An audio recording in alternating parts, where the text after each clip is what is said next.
Yo, what's up? Welcome back to another episode of the Swiss. Running through some college basketball action. Had a pretty good weekend. Actually was having a great weekend. Finished off with a rough Sunday night, though. I lost the Bills in the under and that, and I went 0-2 in the NBA. So it was a great weekend up until Sunday night. But yeah, we're talking Tuesday college basketball. Let's go. Welcome to the Swiss. The Swiss.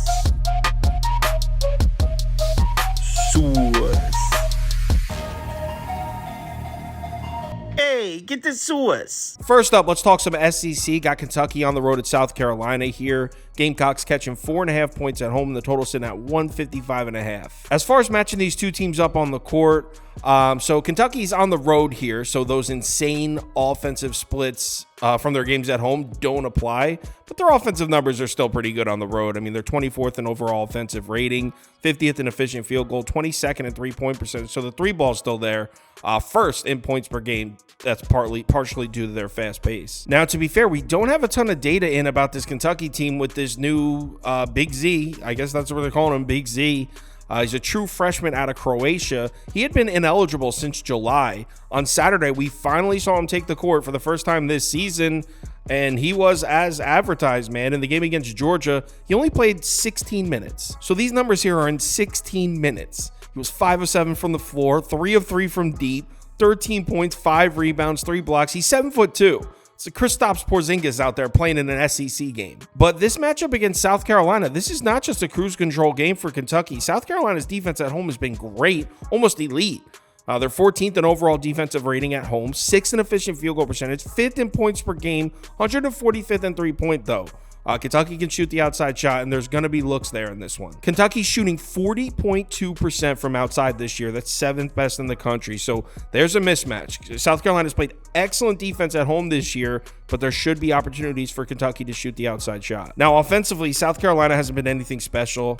They're just 55th in offensive rating, 192nd in field goal percentage, 181st in three-point percentage, 152nd in true shooting percentage. But the thing is with Kentucky, as good as their offense is, their defensive numbers aren't that impressive at all. They're just 124th in defensive rating, 82nd in opponent field goal percentage, 64th in three-point percentage, and 98th in true shooting. So yeah, we can point at the three-point shooting for Kentucky and be like, South Carolina's not going to be able to stop this. Look at the numbers. They've struggled against the three, and there's truth to that. But the other side of the court, South Carolina should be scoring points right back. I know with this 7'2" kid being added to the Kentucky roster, there's going to be a lot of action coming in on Kentucky. A lot of people probably blindly betting Kentucky after that opening performance against Georgia, but 4.5 points laying on the road against a team that plays elite defense at home, I got to take it.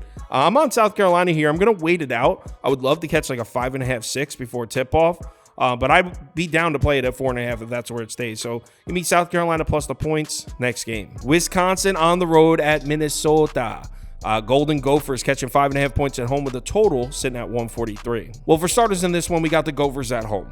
Minnesota's 11-2 at home with a win over Missouri, a win over Maryland, and the home away splits are just nuts for this Minnesota team. Look how extreme these splits are for Minnesota. On the road, they're 251st in offensive rating, 18th at home. Efficient field goal, 208th to 14th. Points per game, 271st to 29th. 3-point, 296 to 128. So this Minnesota offense has been a completely different team at home. So our next question has to be, how has this Wisconsin team played on the road? And the answer is not very good. Now, they've only played 5 true road games, so this is only 5 games, not an enormous sample size, but 334th in defensive rating, 334th, 367th in efficient field goal percentage, 361st in opponent three-pointers, 228th in points per game allowed. And if you're thinking, oh, well, Kyle, that's just the Wisconsin defensive numbers. Let's take a look at their offensive numbers. Well, in their true road games, the offense hasn't been that great either. They're just 121st in offensive rating, 218th in efficient field goal percentage, 220th in points per game, 21st in three-point shooting. So the outside shooting has been there on the road, but basically nothing else has. Minnesota's defensive rankings at home, just as impressive as their offensive rankings at home. I'm telling you, this Gophers team is just different at home. At home this year, Minnesota's 12th in defensive rating, 19th in EFG, 62nd in three-point, 29th in opponent points per game. I mean, this one's a no-brainer decision for me. I got to take Minnesota at home.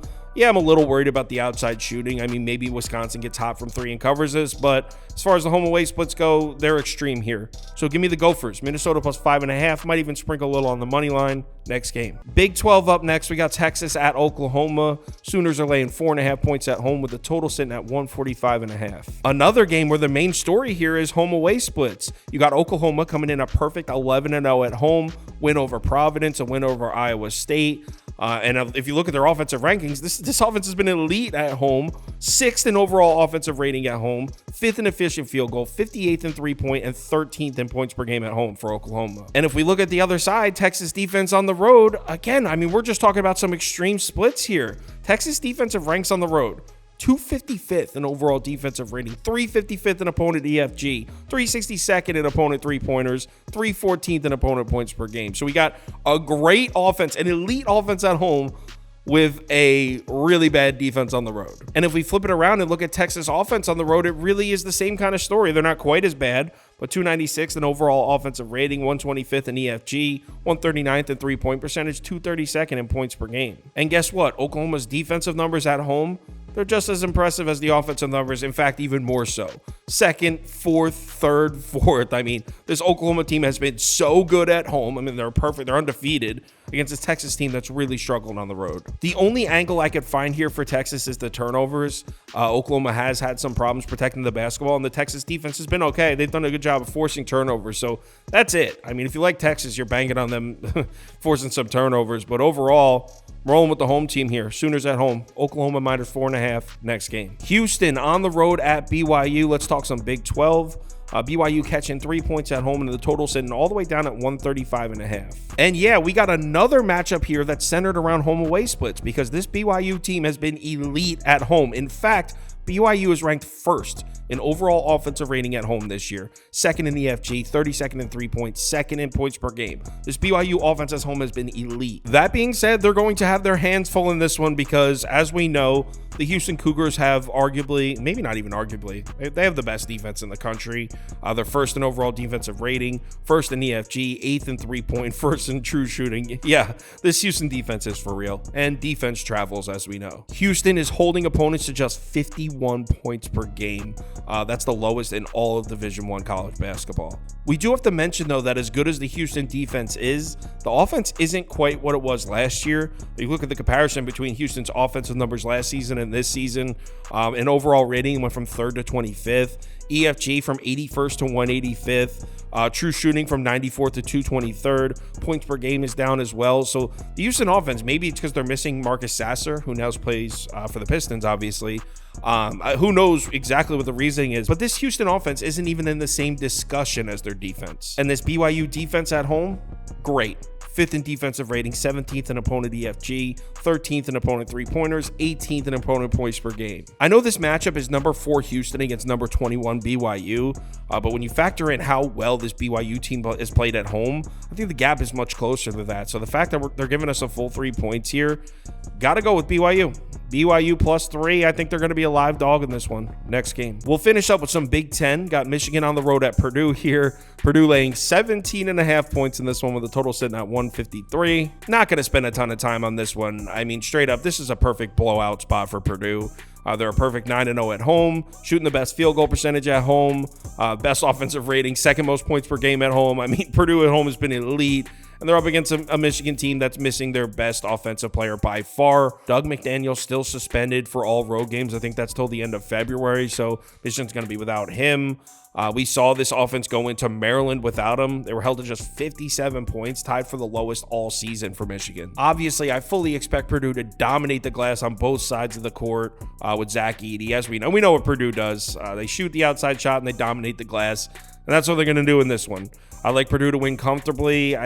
Do I really want to lay 17.5 points? No, but that's the only way I'd go here. It's Purdue minus 17.5 for pass. We're going to go live at 4 p.m. Eastern time on Tuesday. We'll go through NBA and college basketball. So if you're able to make it, we'd like to see you in the comments. If you want our top bets for all sports, parlays of the day, or you want to join our Discord, head over to KyleKirms.com. The information's right there on the homepage. College basketball Tuesday. Let's have ourselves a good night. Remember to bet responsibly, and I'll talk to you in the Discord.